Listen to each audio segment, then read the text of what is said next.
He chose Daintic, an ex-military man from his own outfit he'd brought with him 10 years back when he'd first signed on, someone whom he trusted implicitly and who in addition knew how to pilot just about anything. Daintic was good at thinking on his feet very quick.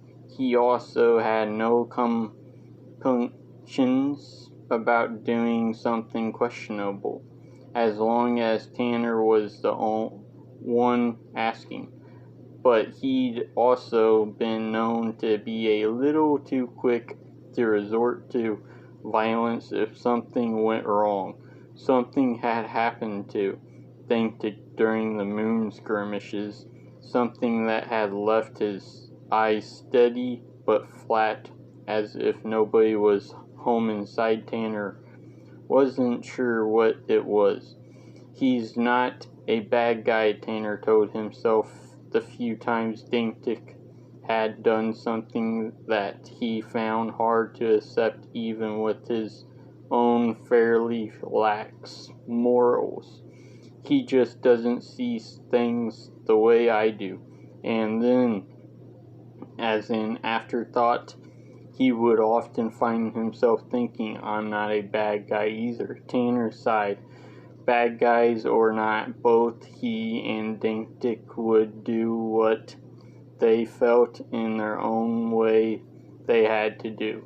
He had to search a little for the other man pulling him out of Dredge Corps' North American headquarters. His name was Hennessy, and he was a marine geologist, also with quite a bit of submarine experience. He was bald, although still fairly young, mid-30s.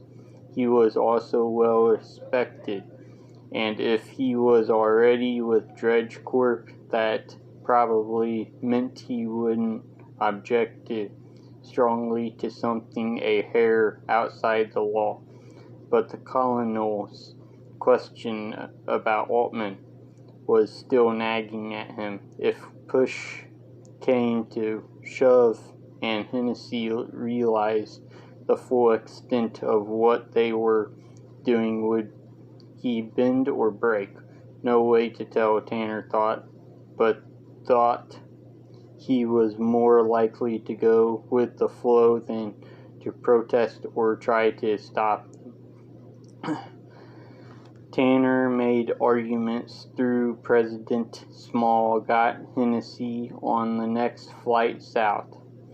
By the time the man had reached Puerto Chicxulub, the F-7 had arrived, was waiting for them under a tarp on the deck of an unmarked freighter, about 15 miles away from the center of the crater.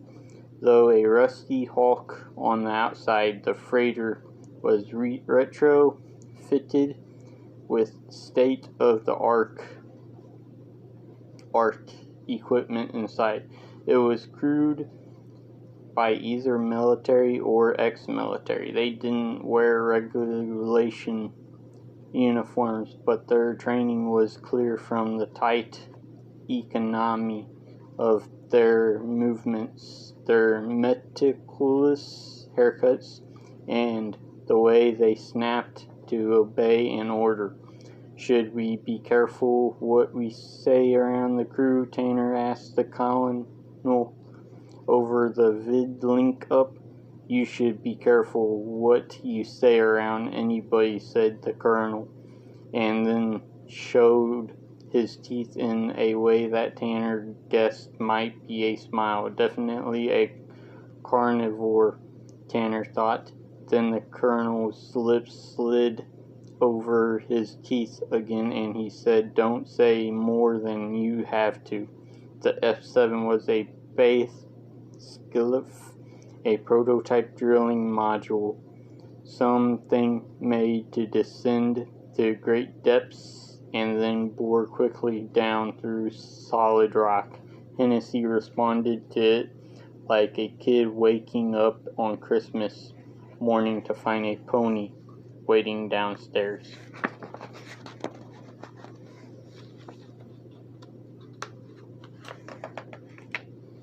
He went around the craft with Tanner and Dontic in tow, babbling about the combination of the titanium alloy drill and the molecule pulverizers meant to keep the path clear. Tanner and Dontic just pretended to humor him.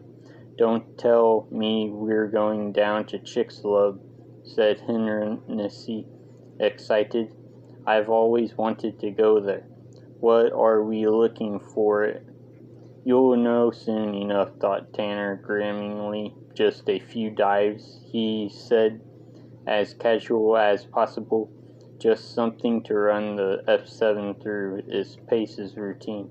Over the next few days, Tanner had them to do just that. They put the F7 through its paces, first seeing how maneuverable it was gliding along the surface, then testing it in deeper waters, and then finally testing the drill and the pulverizers. It wasn't the most maneuverable craft Hennessy had ever seen, but that wasn't the point of the Baskeep.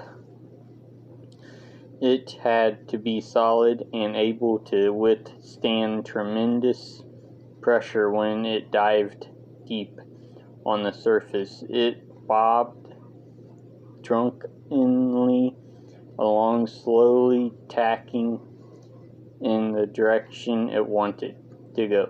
Underwater, it was better, more responsive, and it was best of all once they had to boring through mud and into rock. Even when the drill was on full and biting into harder rock, the craft was stable, hardly shaking at all. Rear thrusters kept it up against the rock, and the drill itself pulled them forward. If the threading had anything to grab. Meanwhile, the pulverizers turned the remaining rock into a fine gravel and forced it back to where it caught in the thrusters and kicked away or dissolved entirely. Hennessy claimed he'd never seen anything like it. They took the F7 down 7 or 8 times, test runs at first. Dontic just wanted that Hennessy did listen to him, talk, observed him, and then one day suddenly Dontic informed Hennessy that it was his turn. "But this is delicate piece of equipment," cautioned Hennessy. "You need to have months and months of training before you're making my head ache." "Worse move," said Dontic, and Hennessy, turning away from the instrument panel and taking stock of his partner for perhaps the first time, seeing his dead expressions and his steady eyes did. That night, just as he had sat down on the bed and begun to take his shoes off, Tanner heard a knock at the door. "Come in," he said, continuing to work on his laces until he saw a familiar pair of boots appear. He looked up. Why is it, he wondered, that Dontic always looked so predatory? "It's you," he said to Dontic. "Everything coming along nicely?" Dontic nodded. "I've figured it all out," he said. "You can pilot the thing if you need to. After a moon lander, it's a piece of cake," said Dontic. "I won't have any problems." "What about using the drill?" Dontic shrugged. "Nothing too complicated to it," he said. "I know how to drill a bore tunnel and can probably figure out how to make it do anything else we need." Hennessy is no longer essentially. If he gets cold feet or something goes wrong, I can take over. What do you mean, if something goes wrong? Asked Tanner. Daintic shrugged. Just being prepared, he said. If something does go wrong, said Tanner slowly, I prefer don't kill him. Daintic hesitated, then nodded. Your preference is duly noted, he said. The next morning found Tanner speaking to an image of the colonel on the video screen. We're ready, he said. Anytime you want, we can move the ship over the center of the crater and drop the F-7. Both pilots are trained and comfortable with the vessel. Both are eager to leave. Very good, said the colonel. He seemed again to be looking through Tanner as if Tanner weren't there.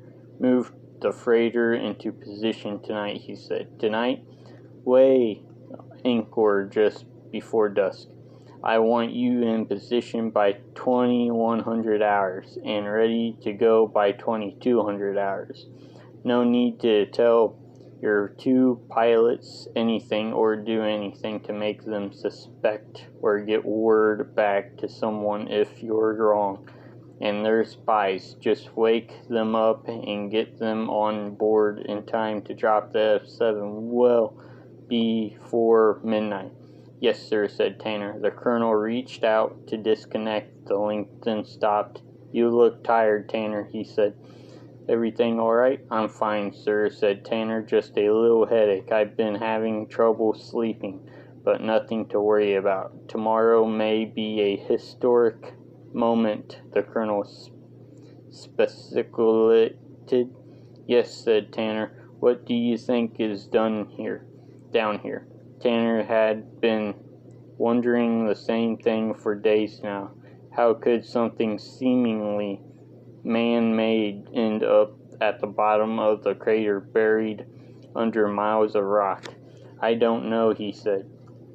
Maybe it's just a natural formation that somehow doesn't seem natural, or maybe it's something man-made that's been placed there, God only knows how. Or maybe, he said, but couldn't bring himself to finish the sentence. It was too big to get his mind around. Maybe what? Asked the colonel. Tanner shook his head to clear it, which just made the headache throb more. I really don't know, sir, he said. I'll tell you what you're thinking, since you're not man enough to say it yourself, said the colonel. You're thinking, sure, it may be constructed, but not by us, not by humans. Tanner didn't say anything. Believe it or not, Tanner, it's a genuine possibility. That's what we're hoping for. The first contact with intelligent life other than our own.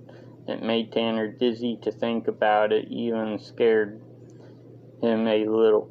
If that was what it was, if that's what happened, it could change everything. With a little luck, we'll know soon enough, he said, in as steady a voice as he could muster. I'll keep my fingers crossed, sir, he added, and then cut the link.